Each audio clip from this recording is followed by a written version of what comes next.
နေ့ဗီဒီယိုမှာတော့အိမ်ဝယ်ထားတဲ့အိမ်ငယ်တလေးကိုလိုက်ပြီးတော့မိတ်ဆက်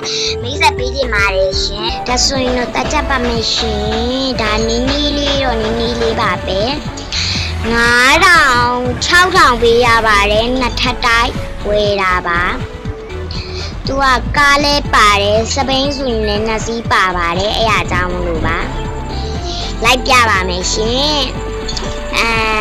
ကိုရေးနဲ့တော့မပြတော့ဒီဆုံးကျမတို့ကဒီငွေခမ်းမှာဆိုရင်ဒီမှာပေါ့နော်ဒါအရန်မှမိုက်တယ် TV ရဲ့ဒါအချိုးပွဲတွေရဲ့ဒါဘာလဲဘာပန်းလဲမသိဘူးစကူရာပန်းရဲ့ဒီမှာထိုင်ကုန်လေးရဲ့နောက်ကြရေချိုးကန်းကိုလိုက်ပြမယ်ရေချိုးကန်းလည်းအိမ်သားမီးအစုံလင်းပါတယ်ဒီမှာဆိုရင်အရန်မိုက်ပါတယ်အရင်ဆုံးကျမတို့ပြီးသွားပါပြီ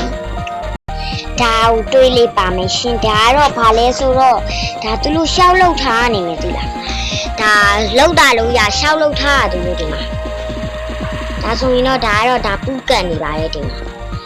ဒါကတော့ဒါ cherry အိမ်လေးပဲဖြစ်ပါတယ်ဒါကတော့ဒါထမင်းစားကြောင်လေးပါအပေါ်တစ်ချက်တက်ကြည့်တဲ့ခါမှဒီမှာပန်းလေးဆာကူရာပန်းရဲ့ဘာပန်းလေးလည်းမတူတွေ့ရပါတယ်နောက်ကျရင်ဒီဘက်ကိုတစ်ချက်ကြည့်ရဲ့ခါမှဒီမှာထိုင်လို့ရရဟာရှိတယ်ဒီဘက်ကိုတစ်ချက်ကြည့်ရဲ့ခါမှဒါအိပ်ရာပါနောက်ထပ်တစ်ဖက်ကိုလည်းဒါ main ကလေးအိပ်ရာပါဒါဆာကူရာပန်းလေးလည်းထပ်ဆန်ထားတယ်ဒါဆာကူရာပန်းလေးပေါ့နော်ဒါတော့အကြည်ပါဒါတော့ဝါဒနာပေးမှကြည့်လို့ရပါတယ်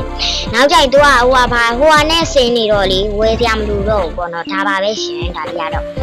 အဲ့ဆိုရင်ဒီနေ့ပြီးတော့ဒီလိုက်ပါရစေကြည့်ကြပြကြလို့ရလို့ဒီလိုပဲ